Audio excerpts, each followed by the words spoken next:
¿Qué pasa, vinófilos? Bienvenidos un día más a mi canal, espero que estéis bien, seguro que estáis disfrutando y degustando de muchas cosas nuevas. Hoy os dejo con Yujike del pasado, que os quiere decir un par de cositas. Ahora vamos a hablar de las ratafías catalanas típicas de Cataluña. Vamos a ello.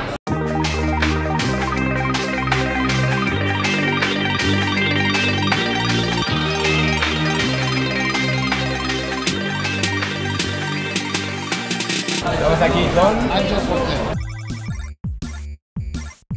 A veure, la ratafia és la beguda més catalana de totes, lligada a la tradició de la nit màgica de Sant Joan, perquè tradicionalment la gent ha fet les coses quan tocava. Quan és l'època d'anar a buscar plantes per fer remeis, licors, etc. Al voltant de la nit més curta de l'any, que és quan hi ha més hores de sol. La nit més curta de l'any és el solstici d'estiu, el 21 de juny, està al costat de la nit de Sant Joan i s'ha creat tota una tradició de nit màgica de gent que sortia a buscar plantes, herbes remeieres, etc. La ratafia jo estic convençut que neix com una medicina que servia per una digestió pesada, per haver mal posat, és que vull menjar massa, prendre una ratafia. Per què? Perquè la base de la ratafia catalana són les nous verdes,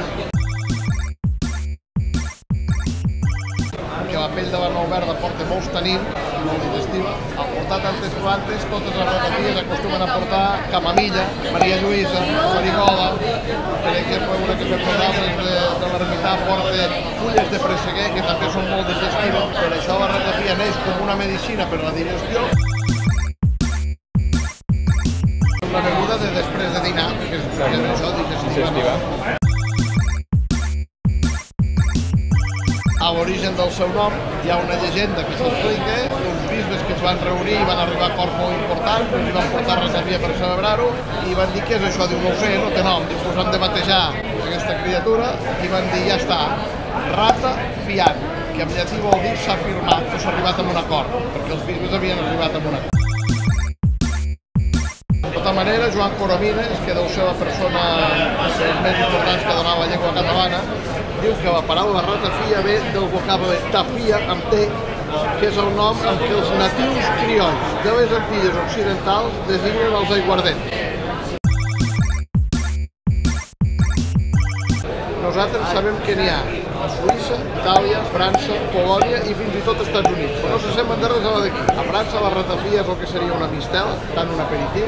A Itàlia qualsevol licor d'herbes és una ratafia. A Polònia hem trobat ratafies d'herbes però n'hem trobat de maduixes i de groselles, de cacics. I als Estats Units la ratafia és el que aquí coneixem com una sangria. Però tot és la mateixa paraula, o sigui que llavors no sabem si el nom ve de la tradició catalana o si el nom ve realment dels natius criolls de les Antilles Occidentals.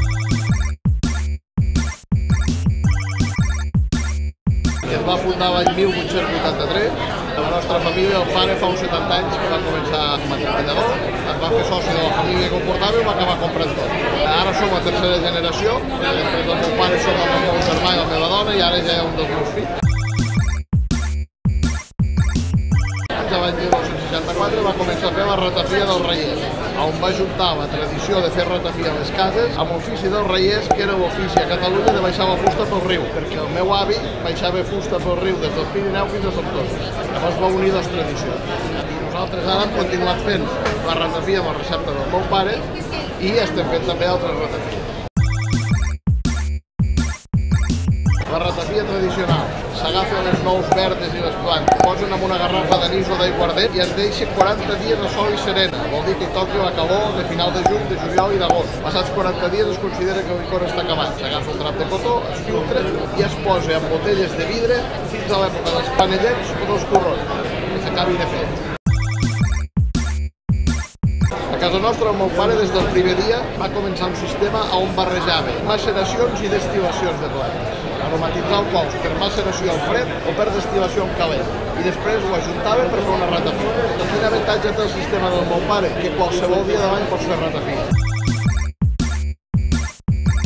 Nosaltres tenim 30 fórmules de ratafia a casa en aquest moment. Tenim la ratafia de sempre, tenim de macerada, de destil·lada, tenim de codolla, tenim de pomes, tenim ratafia de vi, ratafia de cervesa, tenim moltíssimes ratafies diferents. No no pots preveure el mes de juny, quan comences a fer la ratafia, quants litres gastaràs de cadascun. Però si tens maceracions i destil·lacions de plantes diferents, ho pots ajustar qualsevol dia de l'any. És un sistema que funciona molt bé.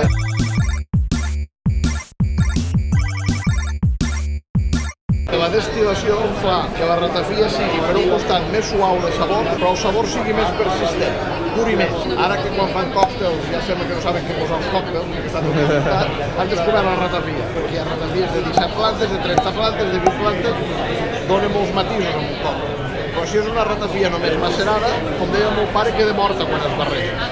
En canvi, si és una ratafia destil·lada, és alegre.